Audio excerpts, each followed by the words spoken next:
Mémoire de mon père, Guyane, séquence 7. Une seule question pour commencer cette séquence. Qui était ta maman? Ma mère, Danielle Chérika,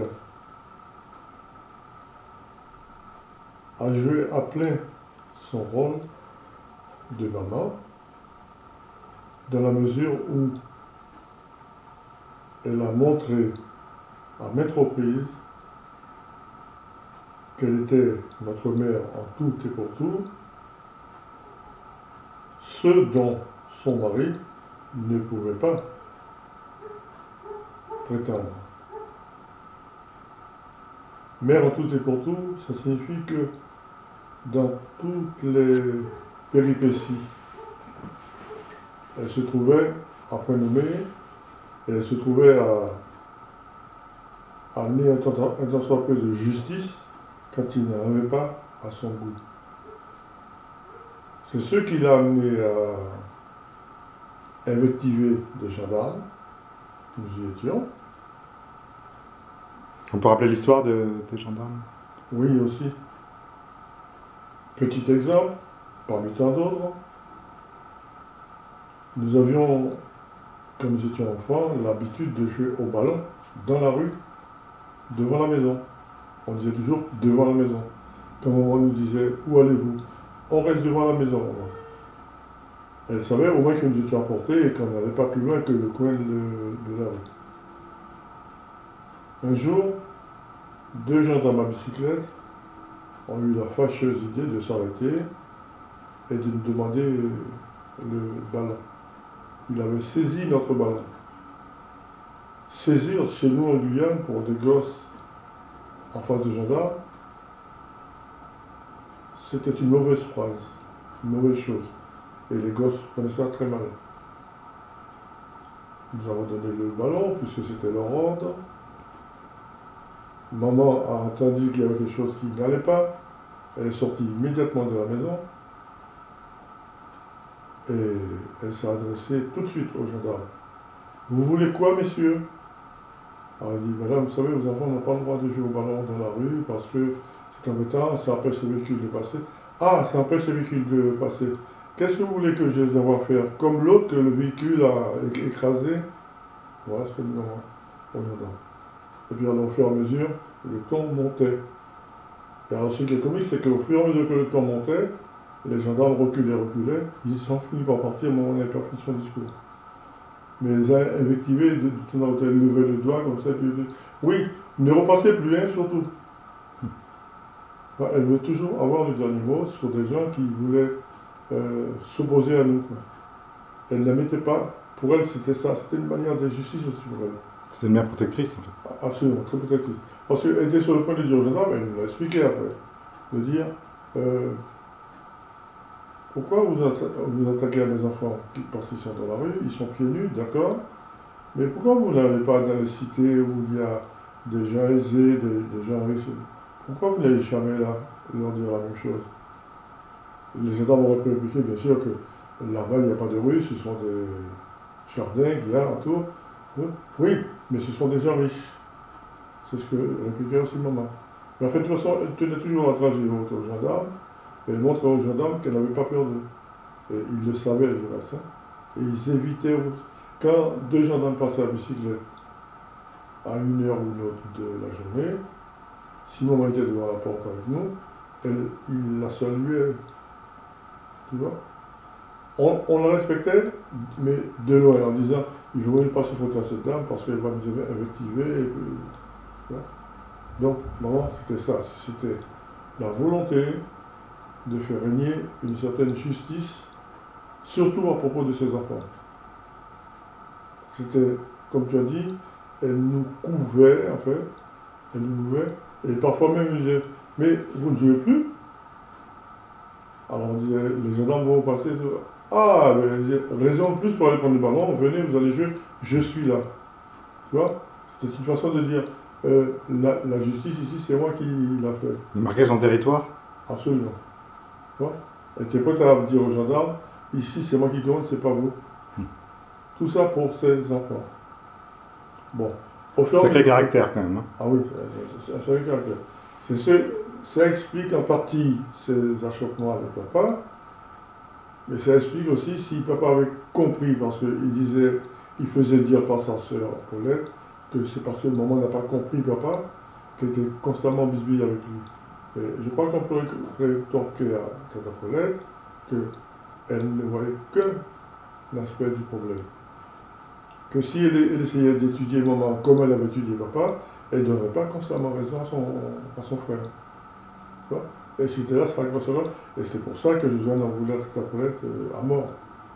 Elle disait que c'est elle qui a mis le feu aux poudres, c'est elle qui a jeté de l'huile sur le feu, et c'est elle qui a fait l'histoire de maman, et papa n'a jamais eu faim. Mais elle était pour quelque chose. Enfin, elle l'accusait. Donc, notre mère, c'était ça. Le souvenir le plus douloureux que j'ai de ma mère, c'est lors de la mort de mon frère Christian, qui avait été, on l'a raconté aux parents, tu sais, tu te rappelles, il avait été écrasé par un camion, venu derrière. Alors qu'il était à vélo. Alors qu'il était avec son vélo, qu'il avait nettoyé, réparé toute la matinée, tu vois. Et puis l'après-midi, ses copains sont venus chercher, ils étaient 7 ou 8, ils sont partis pour la plage. Et puis ça s'est produit, je ne sais pas moi, à 500 mètres ou à 1 kilomètre de la plage. Quand maman a entendu le jeune qui était venu dans le couloir, moi j'étais assis, j'étais en train d'écrire sur une table, le jeune est venu, il m'a appelé Eric doucement, et il m'a dit, viens, on a quelque chose à te dire, c'est très sérieux, il ne faut pas que ta maman entende. Il me disait ça comme ça, alors je suis sorti, je suis levé, j'ai dit, il n'y en a pas pour longtemps parce que j'ai une lettre à terminer. Non, c'est juste. Maman a perçu simplement que c'était pas normal que les jeunes qui avaient l'habitude d'entrer normalement dans la maison restent au niveau du couloir, ils m'appellent, ils m'attirent pour que j'aille ailleurs que dans le couloir. Maman, je crois que c'est là qu'on voit l'instinct de la mère. Oui, elle a compris. Elle a compris qu'il y avait quelque chose qui n'allait pas. Je suis sorti quand le jeune m'a simplement dit, écoute, je crois que ton frère est mort. Manque de peau. Maman a entendu, je ne sais pas comment elle a pu entendre, elle était à 20 mètres du gars, parce qu'on était au bout du couloir qui donnait sur la rue, ça fait bien une dizaine de mètres, et entre le bout du couloir et la table de couture où elle était, elle surveillait la couture et le manger en même temps, tu vois, ça fait 20 mètres. Et le gars m'a presque parlé dans l'oreille doucement pour qu'elle n'entende pas. Et maman s'est levée d'un coup, elle avait 2 sabots. Arrivée à l'hôpital, elle n'en avait plus qu'un. Elle a perdu un en cours de route que j'ai ramassé derrière elle. Et puis elle criait comme une folle dans la rue, mon fils est tué, on a tué mon fils, on a tué mon fils. Et arrivée à l'hôpital, je veux te dire qu'entre la maison et l'hôpital, il y a un peu plus de 1 kilomètre. Et maman était pieds nus. J'avais un sabot en main, je courais vers elle, elle courait plus vite que moi. Georges était derrière moi, il me dit, qu'est-ce qui se passe, Eric, qu'est-ce qui se passe? Mais dis-moi. Moi, au lieu d'écouter Georges, je suivais maman, j'essayais de la rattraper. Elle est arrivée quand même un peu avant moi à l'hôpital, manque de peau, la camionnette était devant l'hôpital, les 2 infirmiers qui descendaient en blouse blanche, ils ont ouvert la porte devant maman, justement.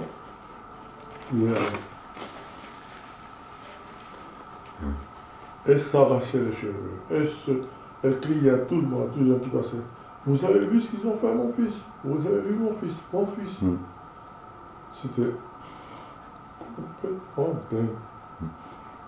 Les gens se sont amassés, mais très vite, les gens sont venus là. Et puis alors, il dit de te faire le dessin parce que c'est terrible. Tu vois les infirmiers qui sortent un brancard, et ils auraient pu au moins couvrir le corps, tu vois. Non, mais on voyait toute sa tête, et puis alors le sang qui découlait. C'était plein de sang partout. Moi, celui des infirmiers, je ne sais pas trop ce que... Je ne suis pas monté, moi je me rappelle, je ne suis pas monté. Je suis resté dehors, j'expliquais aux gens à droite et à gauche ce qui s'était passé. Et donc il a bien fallu aller chercher maman. Jean est arrivé sur l'entreprise, il est monté avec moi, on est resté un moment avec maman, et nous sommes partis, on la tenait, mais j'avais du mal à marcher même. Oui, c'est le souvenir le plus douloureux en fait. Alors, Elle a mis du temps à s'en remettre, même voir, elle s'en est jamais remis Ah en oui, fait. ah oui. Parce qu'elle est arrivée à la maison, elle s'est assise sur un tabouret en bois, et puis elle pleurait, mais elle ne se levait pas. Elle a dit, je ne peux plus me lever. Tout ce qu'il y a à faire, vous le faites, je ne peux plus le faire, je ne peux plus. Ma journée est terminée. D'accord. Donc, je veux te dire que la maison qui était déjà ouverte à tout le monde, elle a été encore plus grande ouverte. Il y avait autant de gens dans la cour que sur la galerie, que là-haut, partout, les gens avaient envahi la maison. Quoi. Alors il y a des dames qui la consolaient, c'était Daniel, toute la journée comme ça. Quant à Josiane, je crois qu'elle voulait fort, hein, parce que j'ai le souvenir de Josiane qui, pendant tout le temps où le cadavre de son frère était dans la maison, dans la salle de jeu, la grande salle de jeu, on l'avait mis sur une table, on lui avait mis un coussin sur la tête et tout, mais on l'avait bien habillé et tout. Josiane, figure-toi, elle est restée assise du moment où elle était entrée dans la pièce, elle a pris une chaise, elle est restée assise, elle ne s'est pas levée au bout de plus de 36 heures. Elle refusait à boire, à manger, elle a dit non, non, non. Elle n'a pas bu, elle n'a pas mangé, elle n'a pas dit un mot. Pas un mot. Ce que le refus, non, je ne veux pas le voir. Et puis, il s'est trouvé que quand les croque-morts sont venus, parce qu'il fallait bien le mettre dans son cercueil, ils sont venus avec le cercueil. Lorsqu'ils le mettaient dans le cercueil, elle a eu une crise de nerfs. Et c'est vraiment ce qu'on appelle une crise de nerfs. De Josiane. Josiane. Et c'est maman qui est venue à côté d'elle. Qui l'a consolé. Il a secoué, il dit ne fais pas ça, ne fais pas ça, Josiane. On nous écoute, les gens sont là. Mais elle n'entendait rien, Josiane, elle n'entendait rien. Faut voir, il y a trois gars balèzes qui ont mis la soulever pour l'emmener. Il a fallu que le médecin lui donne une piqûre pour la calmer après. Et c'était maman qui la soutenait, parce que Josiane, c'est fini. C'est un des événements les plus marquants de la famille, en fait. Oui, c'est ça. Et puis alors... De l'histoire de la famille Chirac. De l'histoire de la famille. Ah ben, figure-toi, la chose la plus terrible, excuse-moi, je vais encore introduire papa, mais il faut qu'on voit que papa et maman, dans cette histoire-là, ils avaient parti liés, mais papa était vraiment trop froid. Il était trop froid. À tel point, et ça je crois que maman lui en a voulu jusqu'à la mort, à tel point que beaucoup de gens sont venus le voir. Tu sais quel était son souci primordial? C'était un samedi que Christian était mort.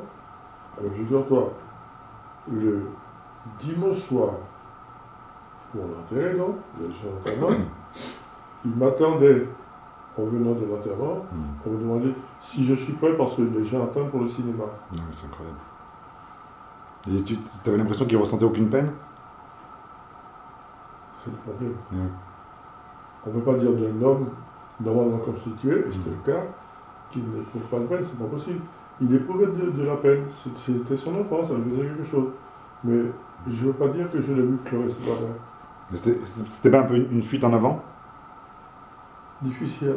Je dis, là, arrivé à ce stade-là, je ne vais pas analyser, je ne veux pas indiquer ce que sont les gens, ceux qui ne sont pas, je ne sais pas. Je reste dans l'expectative et je me dis, je vais pouvoir trouver un jour comment qualifier ça, mais ce n'est pas possible. Oui, je ne vais pas te dire qu'un homme, un père de famille de 7 enfants, dans une ambiance comme celle-ci, qui est une ambiance purement de recueillement, mais il était assis, non, il n'était pas assis, il était appuyé sur la première marche de l'escalier.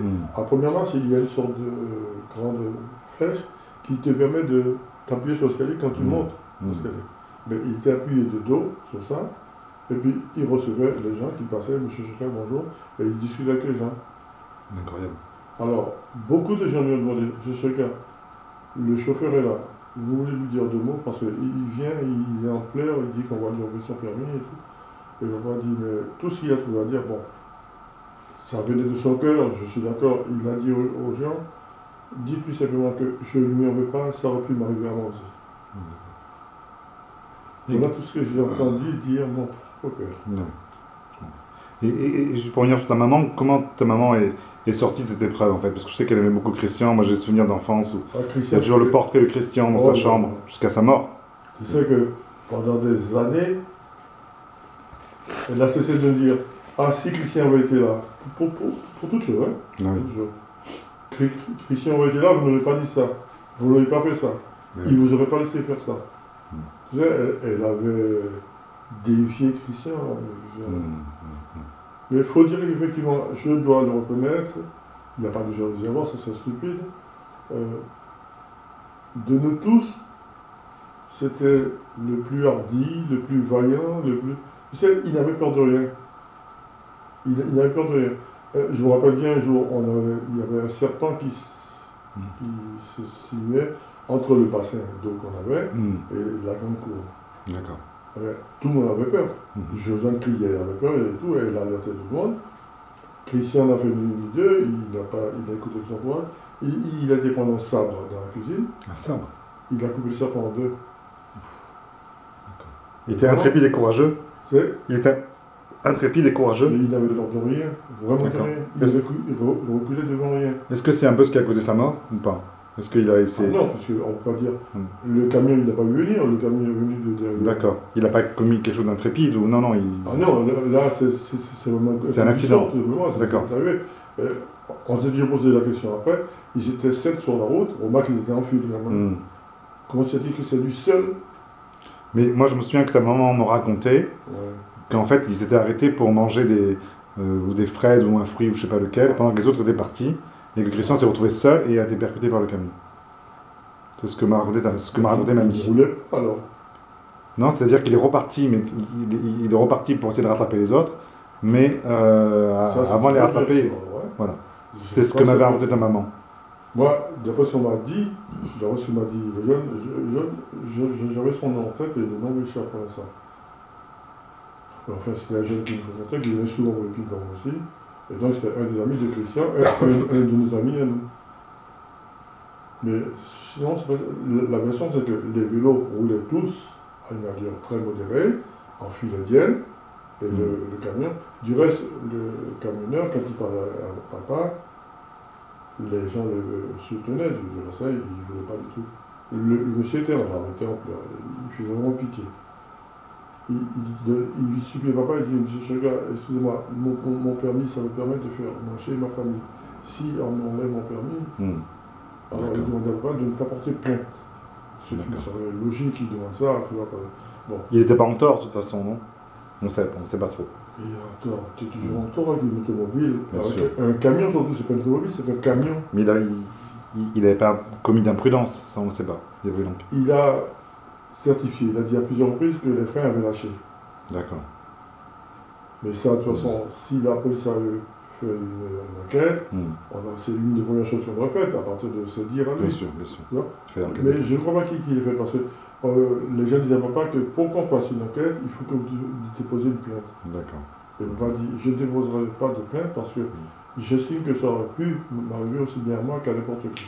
D'accord. Alors elle disait, il faut considérer que c'est un coup du sort.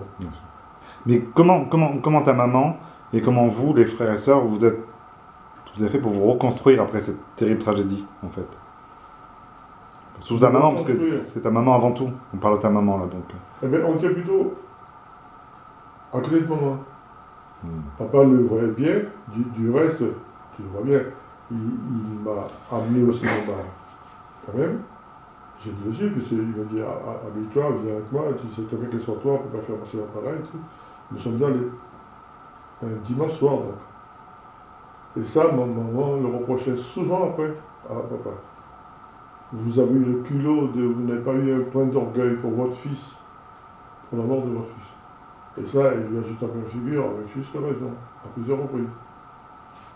Vous êtes aussi, je veux dire, par là, vous vous êtes serré les coudes, tous, autour de la maman? Ah oui, là, tu veux me croire, on était à côté de maman. Et on était vraiment, on partageait son mal. Oui, bien sûr. Mais celle qui était le plus recroquevillée sur elle-même, c'est Josiane. Josiane est celle qui l'a le plus mal vécu? Ah oui. Qui a eu plus de mal à s'en remettre. Je peux même dire autant, sinon plus que maman. C'est vrai que Josiane est restée à alitée pendant de bonnes semaines. De bonnes semaines. Le docteur venait tous les 2 jours, est-ce qu'elle va bien, est-ce qu'elle va bien. Alors tout ce qu'il disait, c'est laissez-la seule tranquille, si elle demande quelque chose, essayez de lui donner la mesure du possible, mais ne soyez pas trop souvent, laissez-la seule, elle a besoin de réfléchir, de se replier sur elle-même. Ils ont dit, ça ne durera pas, ne vous inquiétez pas, effectivement, ça a duré 2-3 semaines. Bon, il fallait bien qu'elle reprenne l'école, il fallait bien qu'elle revoie ses amis qui voulaient la voir, et tout, mais c'était criant pour Josiane, c'était vraiment criant. Et la façon de te crier, tu vois, ses nerfs étaient à vif, et elle ne pouvait pas se retenir, et elle n'a pas conscience non plus de ce qu'elle faisait. Bien sûr. Pas conscience. Il n'y a que maman qui en peut. Du reste, tu vois, encore chose significative, dès le lendemain, non, dès le surlendemain plutôt, hein, le surlendemain, donc Christian était enterré déjà, elle se réveillait le matin, elle s'occupait de sa petite, tu sais, elle avait toujours des poulets, elle avait des poussins dans le poulailler, elle allait au poulailler, elle s'amusait avec les poussins et elle chantait. Mais elle chantait, tu sais, c'était pas la chanson de Gaieté. Bien sûr. Elle chantait, je dirais plutôt, elle chantonnait si tu veux. Elle chantonnait chanson après chanson. C'était pour ne pas avoir à parler, ne pas avoir à dire, pour ne pas avoir à répondre, ne pas avoir à écouter. Tu vois, elle voulait qu'on la laisse tranquille. D'accord. Elle était avec ses poussins, elle chantait, et on la laisse tranquille. Elle faisait sa cuisine comme d'habitude, puisqu'elle savait qu'il y avait des enfants à nourrir. Elle s'occupait quand même de son linge, de la lessive, elle s'occupait de sa machine à coudre. Elle ne pouvait pas laisser tomber ses enfants.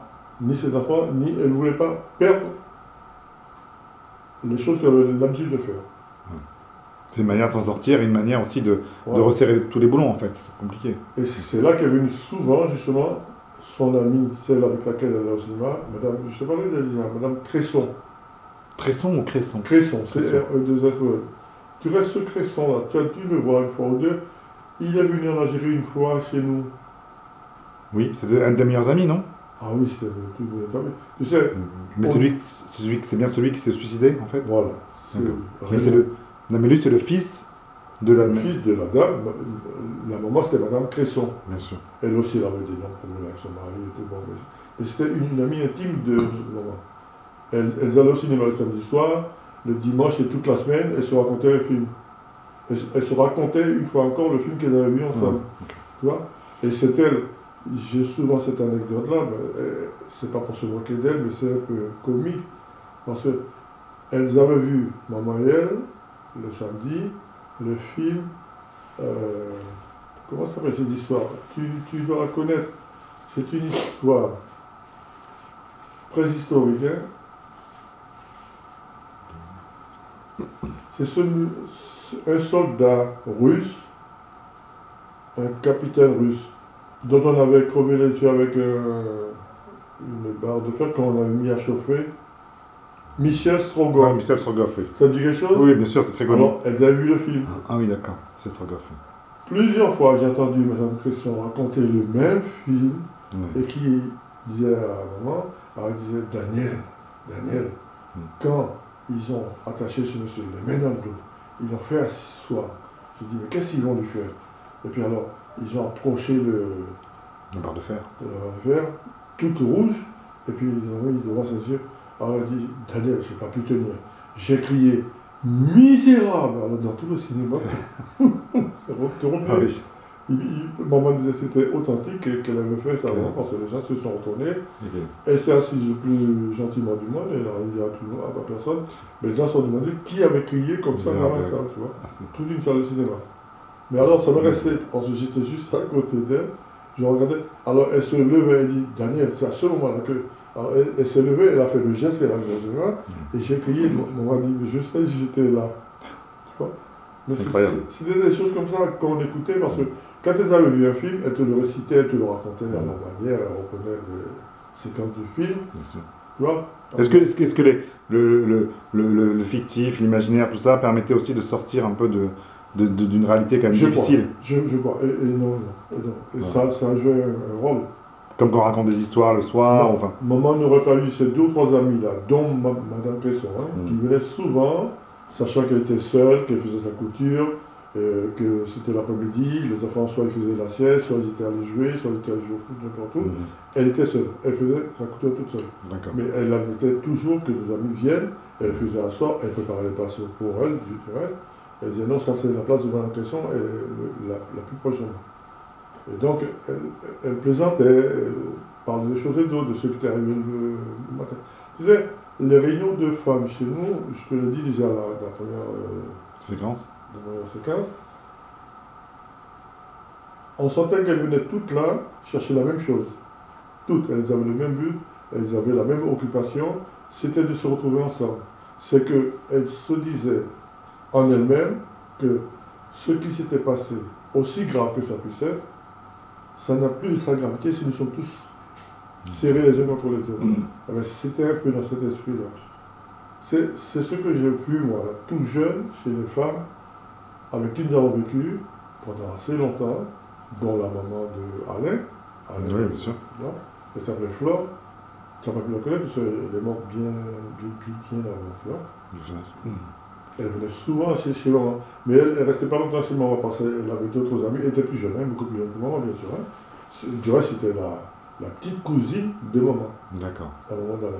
Donc cette solidarité était absolument nécessaire. Oui, je crois que même si peut-être qu'elle le faisait inconsciemment, elle n'a pas raisonné comme ça, mais moi, je vois les choses comme ça. Pour moi, si l'une avait manqué cette réunion-là, maman se disait certainement, il a dû lui arriver quelque chose, ou elle est malade, ou elle est prise par une fièvre, une grippe. Ça ne peut être que ça. Donc elles se retrouvaient tout le temps, pratiquement ensemble? Oui, elles étaient au moins 5 ou 6 comme ça, tu vois, qui fait à tour de rôle, où il leur est arrivé de se retrouver toutes les 6 autour de maman. Maman continue à coudre, et elle parle entre elles, Et par moment, elle s'arrête, elle donne son petit grain de sel dans une histoire ou une autre, tu vois ce que je veux dire. Mais elles sont entre elles, et c'était vraiment du solide. D'accord. C'était vraiment la camaraderie au sens sain et au sens propre du terme.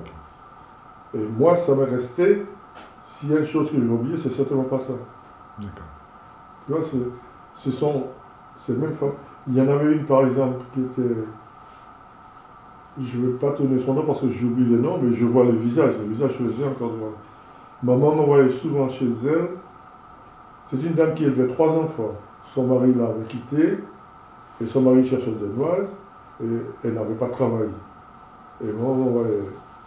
Après le repas qu'on avait fait, elle me dit, tu vas discrètement chez madame. Je savais où elle habitait, elle n'habitait pas trop loin de chez nous, à 200 mètres, mais il fallait traverser la rue avec une gamelle.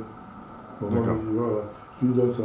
Et puis, elle me disait, tu regardes si elle donne à manger aux enfants. Si elle ne donne pas à manger aux enfants, tu viens me le dire tout de suite. D'accord. Elle s'est levée 2-3 fois pour la sermonner, pour dire non, quand même, je t'envoie à manger, c'était bon pour les enfants. Et puis, elle a vu que le manger était resté là, parce que cette dame, assez souvent, elle avait des crises des crises d'abattement. Elle se trouvait toute seule avec les enfants. Elle avait le sentiment qu'on l'abandonnait. Il n'y avait que maman qui faisait larger ça pour elle, parce qu'elle savait qu'elle était dans le besoin. D'accord. Elle avait la main sur le cœur, maman? Absolument. Et tu sais qu'il n'y a pas un après-midi, au moment où il me dit, tiens, va apporter ça à madame. J'ai oublié son nom. Ça m'a revenu dans un jour, mais j'ai oublié son nom. Donc c'est ta maman qui l'aidait, et c'était la seule, des voisins à l'aider. Il était en cachette, et elle m'a dit, je ne veux pas que son mari débarque, parce qu'il va lui faire des histoires, il est capable de faire comme mon mari à moi, tu vois. Elle imaginait toujours qu'il peut arriver toujours le pire pour ces gens-là, alors qu'elle les aidait en cachette. D'accord. Donc on peut dire deux choses. On peut dire que ta maman, elle avait à la fois un très fort caractère pour se tirer d'affaire, et en même temps, elle avait la main sur le cœur, c'est-à-dire qu'elle est toujours solidaire avec les autres. C'est indéniable. La main sur le cœur, c'est indéniable. Je crois qu'elle savait, par exemple, nous crier parfois après. La preuve, elle est allée, je te le dis, le pire, la chose la pire qu'elle a faite un jour, c'est que Josiane me courait après dans la cour, on tournait autour de la machine de maman en avait marre, elle a dit, Josiane, ça fait 4 fois, je te dis, arrêtez, sinon ça se terminera mal, et tout. Josiane a dit, oui maman, mais c'est Eric qui me court après. Bon, alors, elle a dit, bon Eric, arrête, et ta soeur va arrêter. Josiane a continué à courir, elle montait l'escalier, elle redescendait, elle montait l'escalier, elle redescendait. Moi je montais après elle, je redescendais après elle, et tout. Maman en a eu assez, je te le dis, c'est ça qui sont ignobles là. Mais je sais très bien que dans son coin après, elle a pleuré toute seule. Bien sûr. Mais elle ne voulait pas nous montrer qu'elle a pleuré. Donc elle se cachait pour ça. Et quand elle le racontait le lendemain à Paulette, parce que Paulette est venue le voir, c'est Paulette qui a fait le pansement à Josiane, et puis elle dit non, Daniel, quand même, tu n'as pas dû faire ça. Et tout. Elle a raconté à Paulette comment les choses sont arrivées. Mais elle a raconté de façon à dire je le regrette énormément, mais qu'est-ce que tu veux, c'est fait, je ne peux rien. Elle avait aussi un fort sentiment de justice. C'est-à-dire qu'elle n'acceptait pas l'injustice, surtout comme tu disais, quand c'était pour ses enfants. Son maître mot, qu'elle répétait souvent, j'ai horreur de l'injustice. Ouais. Son maître mot. Elle disait qu'il soit blanc, qu'il soit noir, je prendrais sa défense si c'est lui qui est harcelé par les autres. L'injustice, j'en ai horreur. C'est son maître mot. Ah oui, c'est son maître mot. Elle le répétait souvent. C'est pourquoi les professeurs qui me faisaient par exemple une chose assez désagréable, qui avaient fait une remarque devant tout le monde, histoire de te rabaisser, tu vois, je me dis, mais si je dis ça à ma mère, elle ne l'admettra pas. Elle n'admettra pas parce qu'elle va tout de suite venir demander au monsieur, mais de quel droit mon fils n'était pas seul dans la classe, pourquoi c'est lui que tu vois. J'étais certain qu'elle aurait fait ça. Alors j'ai caché ces choses-là à maman, mais je les ai cachées malgré moi finalement. Mais c'est parce que je ne voulais pas donner à maman l'occasion d'exploser, quoi, en fait. Mais je sais qu'elle l'aurait fait parce qu'elle l'aurait fait en disant je vais le lancer, monsieur, je vais lui dire deux mots et il aura de mes nouvelles. Et j'ai évité qu'elle le fasse parce que peut-être aussi de cet côté, j'avais peur que mes camarades se moquent de moi. Ah, il était allé voir sa mère, il était. Tu vois, je veux dire, je suis amoureux que toi. C'est toujours une occasion pour eux de vilipender celui qui a dit à sa mère que. Comme si j'étais allé me réfugier sous la joute de ma mère. Ce qui n'était pas le cas. C'était comme ça. Bon, alors ça, pour moi, c'est vraiment. Alors, quand tu multiplies par 3 les actes qu'elle a dû subir de son mari, de ses voisins et ses voisines parfois, parce qu'il se trouvait, c'était pas impossible, que parfois, elle apprenait par une de ses voisines, tu sais comment les dames sont perverses et méchantes, quoi, il y en avait qui habitaient en face de chez elle, donc de ses voisines, qui venaient parfois, vous savez, j'ai vu votre mari avec... D'accord. Tu sais, c'est très méchant, quoi. Mais elle venait en disant qu'elle venait aider Daniel. Elle venait, Daniel était toute mielleuse, tu vois, toute mielleuse. Alors elle prenait un verre, maman servait un verre, elle discutait. Ah, j'ai oublié de vous dire, j'ai vu votre mari hier. Alors elle dit, ah, vous avez vu mon mari? Oui. Et puis elle continuait, il était avec mademoiselle Nathalie. Alors ils avaient l'air de causer de choses sérieuses, parce qu'il est descendu de sa bicyclette et il a accompagné la dame. Tu vois la perversité de... tu vois, pour te dire... elle devait encaisser. Elle devait encaisser. Ah oui, il fallait bien sûr entendre. Ah, vous l'avez vu hier? Eh bien, oui, je sais, il m'a dit qu'il était là hier. Tu vois, c'était sa meilleure réponse. C'est une façon de renvoyer la dame et dire écoutez, je vous ai rien demandé, vous n'avez rien à me dire. Allez voir ce qui se passe chez vous plutôt. Mêlez-vous de vos affaires. C'est un peu ce qu'elle disait à certaines, tu vois. Mais ce n'était pas vraiment les gens de ses amis. Ses vrais amis ne faisaient pas des choses pareilles. Elle le racontait après à Mme Cresson, elle dit Mme Cresson se levait et dit et tu n'as rien fait, Daniel? Ah, je ne te reconnais pas, Daniel. Ah, je ne te reconnais pas. Tu vois, elle a cité un moment à dire que des gens comme ça, dans le quartier, il fallait les expédier. Tu vois? Alors là, tu peux être sûr qu'elle était toujours du côté de maman, elle se mettait en colère, mais une colère folle. Tu vois? Alors elle venait toujours raconter à maman ses déboires, elle, avec son mari, qui la frappait, qui la battait.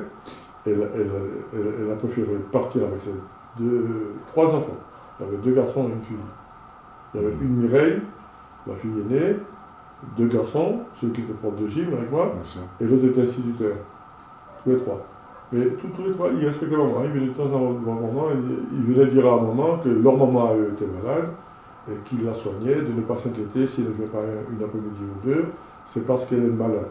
C'est ce que la personne avait fait dire par leur intermédiaire à maman. Et maman était toujours contente de le voir parce qu'il était très poli, très correct, tu vois. Mais j'ai jamais connu leur père. Elle parlait du père, la maman parlait du père, j'ai jamais su qui c'était réellement, tu vois. C'est M. Cresson là. Mais il faut croire que c'était un sacré morceau parce que la façon dont la femme en parlait, Elle disait que pour un oui, pour un non, il frappait. D'accord, carrément. Il frappait les enfants de la maman, la maman s'était approchée entre les deux. Il a passé plusieurs fois, lui, il m'a renversé par terre, je suis tombé sur la tête. C'est dur. Sur le terrain, ouais, effectivement, et elle a raconté cette histoire à maman. Mais c'est bien la maman de Mireille qu'on a vu après, qu'on a vu ensuite quand on est allé en Guyane, qui est la maman des deux enfants qui sont venus chez nous. Ah, c'est Mireille, c'est Oui, Mireille Cresson. C'est la fille Cresson. D'accord, mais je connais bien ces deux enfants. C'est la maman des deux enfants, là, effectivement. Qui sont venus, je ne me souviens plus de leur prénom. Ils s'appelaient comment? Tu te rappelles? Moi, je ne me souviens plus de leur prénom. Non. Mais ils sont venus à Marseille, je sais. Mais leur nom, tu te rappelles de leur nom? Non plus. Parce qu'ils ont pris le nom du papa, justement. D'accord. Et le papa, c'était un ancien gendarme qui était aussi boxeur. Je l'ai vu boxer une fois. Ah oui, d'accord. Mais il était un peu... Il était diminué, hein, il était diminué du point de vue de... Et pourtant, il était gendarme, je peux te dire. D'accord. Je me suis toujours demandé comment il avait fait pour passer ça. Tu sais qu'à l'époque, on ne demandait pas grand-chose à un gendarme. Hein. Il s'avait fait une petite dictée de tout. Mais c'était un monsieur d'une douceur, c'était incroyable. Et Mireille était toujours contente. Elle disait à maman, à moi, en tout cas, je n'ai pas à me plaindre de mon mari, c'est pas lui qui me fait une chose pareille. Bien longtemps, il était tellement content d'avoir quelqu'un de digne, et puis assez et bien éduqué, quoi. Il adorait sa femme, il disait du bien à sa femme à tous les gens qu'il rencontrait, y compris maman. C'était son nourriture. Mais je sais qu'il était boxeur aussi, je l'ai vu boxer 2 fois. Je suis même allé une fois voir son entraînement, à son entraînement, mais c'était un monsieur très puissant, tu vois. Il y avait des muscles saillants et tout. Mais je ne l'ai jamais connu, moi j'ai connu Mireille et ses enfants, mais pas lui, pourquoi? Ah ben, je crois qu'il était mort déjà. D'accord. Il était mort parce qu'il est mort relativement jeune, monsieur. Il n'avait même pas la quarantaine, je crois, quand il est mort. Ah, carrément. Je crois. Du reste, les enfants sont partis à la mort de leur père, ils sont allés en France. Elles avaient mis. Tu sais, elle avait droit à une pension militaire, quelque chose comme ça, parce que le monsieur était gendarme. Et c'est cette pension-là qui fait qu'en France, ils ont été hébergés assez rapidement parce qu'ils avaient droit de demander qu'on les prenne en compte. D'accord. Du reste, c'est un nom, cette association. Comment ça s'appelle? L'association qui récupère tous les enfants orphelins de France, dont le père est mort à la guerre ou pour la patrie. Quelque chose comme ça. Je ne sais pas. Je sais que toutes les années, une fois par an, il y a un bal spécial qui est fait à Paris, où on reçoit tous ces enfants-là avec le président de la République qui est là. D'accord. Mais ça porte un nom, hein, c'est un nom qui est assez connu. Mais ça, c'est après ça.